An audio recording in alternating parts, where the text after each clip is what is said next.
ఇలా చూడండి, ఇవి నిప్పు కణికలు. అవునమ్మా, ఈ నిప్పు కణికల మీద ఎవరైతే ఆగకుండా నడవగలరో వారి కోరికలన్నింటినీ ఈ హస్రత్ బాబా తప్పకుండా నెరవేరుస్తారు. సరే, అయితే నా ప్రార్థన ఫలించేంత వరకు నేను ఈ నిప్పు కణికల మీద నడుస్తూనే ఉంటాను.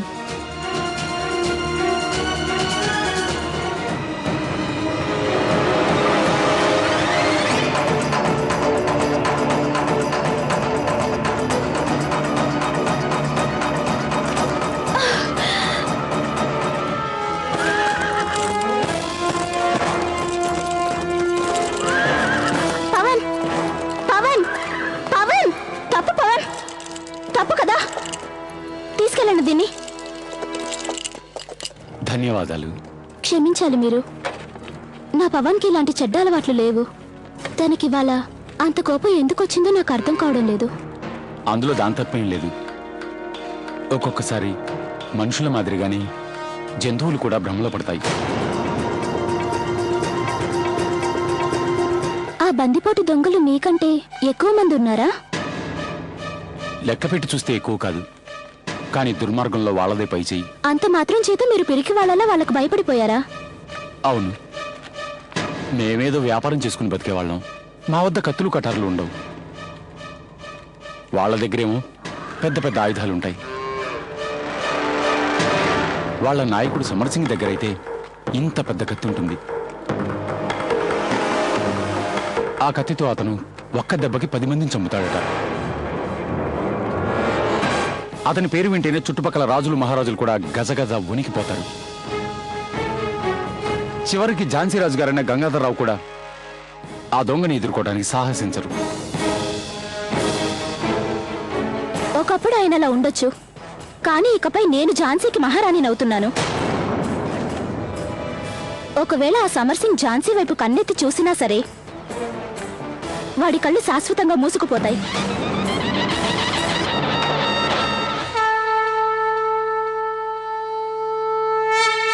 మంగళం భగవాన్ విష్ణు మంగళం గరుడధ్వజ మంగళం పుండరీకాక్ష మంగళాయ మనోహర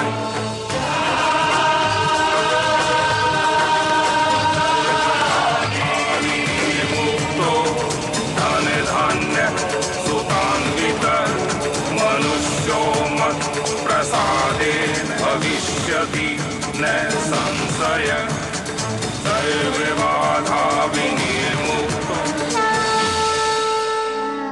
దేవుడా, ఒకటే ఆకలి వేస్తుంది, దాహంగా కూడా ఉంది, లడ్డూలు కూడా అయిపోయాయి. ఏం చెయ్యను? భగవంతుడా, త్వరగా తినడానికి ఏమైనా ఇవ్వు, లేదంటే నా ప్రాణాలు పోతాయి. లేదు, నా ప్రాణాలు ఎందుకు పోతాయి? బ్రతికే ఉండి నేను ఝాన్సీకి వెళ్తాను.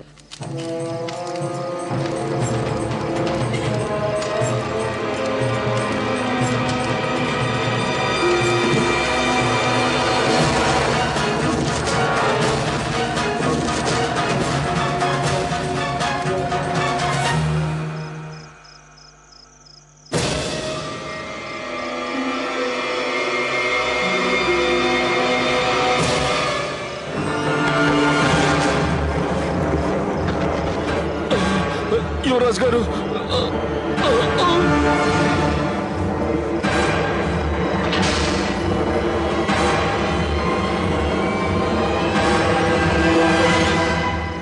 సార్, ఇదేదో అర్జెంట్ మెసేజ్ వచ్చింది. ఫోర్ట్ విలియమ్స్ నుంచి పంపించారు.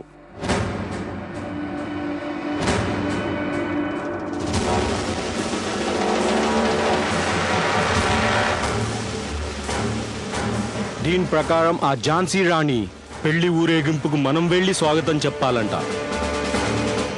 వాళ్ళు ముందు ఝాన్సీకి చేరుకుంటే అప్పుడు చెప్దాం.